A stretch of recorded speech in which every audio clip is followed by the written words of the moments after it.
Queridas famílias, que bom darmos continuidade no estudo e oração da leitura orante da Palavra de Deus.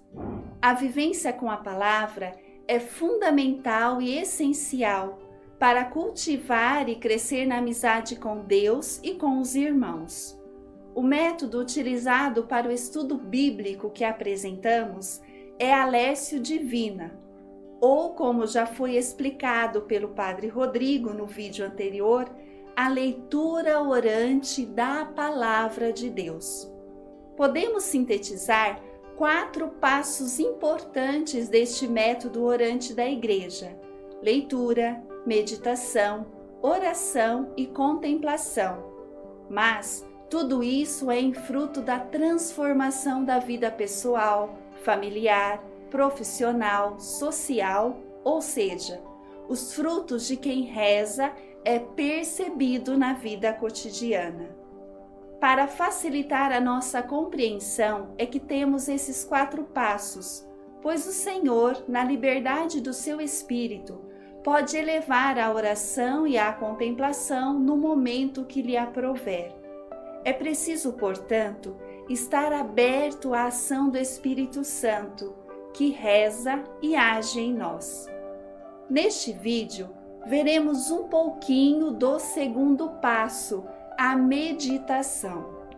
Comecemos traçando sobre nós o sinal da cruz. Em nome do Pai, e do Filho, e do Espírito Santo. Amém. Que o Espírito Santo possa iluminar a nossa mente e o nosso coração, para ouvirmos Deus que nos fala no Evangelho segundo Mateus capítulo 13, versículos de 1 a 23. A parábola do semeador. A primeira parte desta parábola, história contada por Jesus, o temos sentado em um barco, enquanto a multidão quedava-se na margem. Jesus, quando falava, usava uma linguagem simples e servia-se também de imagens que eram exemplos tirados da vida diária, a fim de poder ser compreendido facilmente por todos. A parábola do semeador compara 3 espécies de sementes perdidas com uma espécie de semente fértil.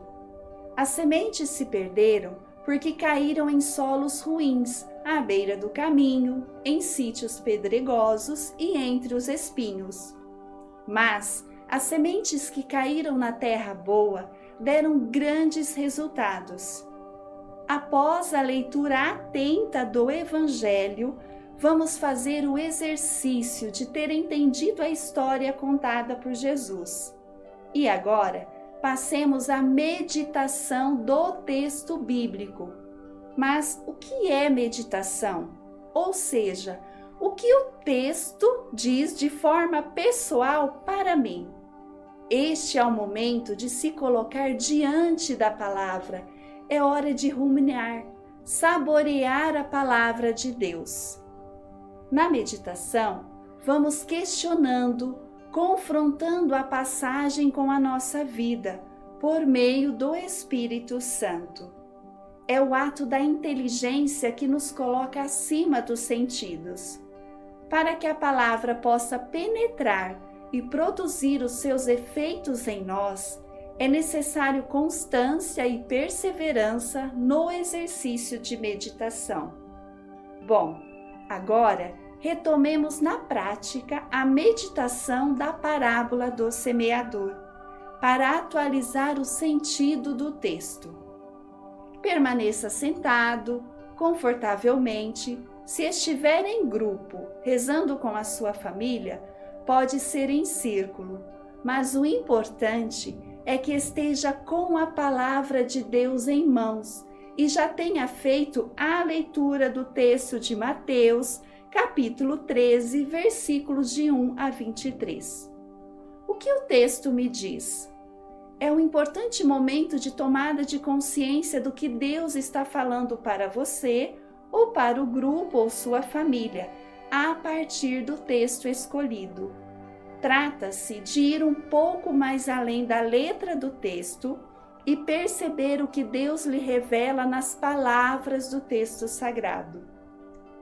No capítulo 13 do Evangelho segundo Mateus, Jesus conta parábolas com a finalidade de revelar o mistério e a força do reino agindo como semente que fecunda a vida em meio a projetos em conflito. Ao contar a parábola do semeador e dos diferentes solos, Jesus revela sua consciência em relação à realidade dos camponeses de seu tempo. Ele mesmo era um deles.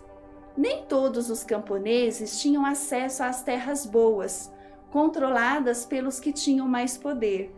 Muitas famílias tinham que se contentar com terras pedregosas. Havia ainda aquelas famílias que não tinham terra, de modo que lhes restava semear à beira dos caminhos.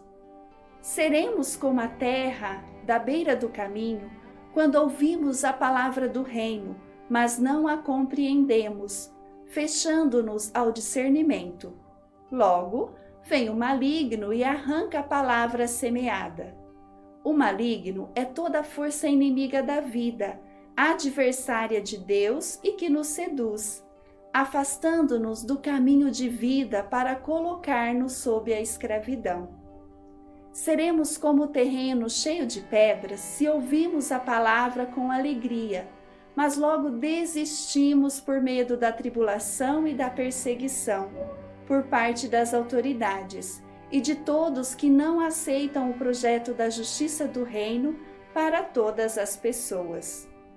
Seremos como o terreno entre espinhos, quando ouvimos a palavra, mas deixamos dominar-nos pelas preocupações do mundo, pela ilusão da riqueza e outros desejos egoístas, como o luxo e a vida fácil. Dessa forma, a palavra da boa semente não tem como produzir frutos, pois apegamo-nos a falsas seguranças.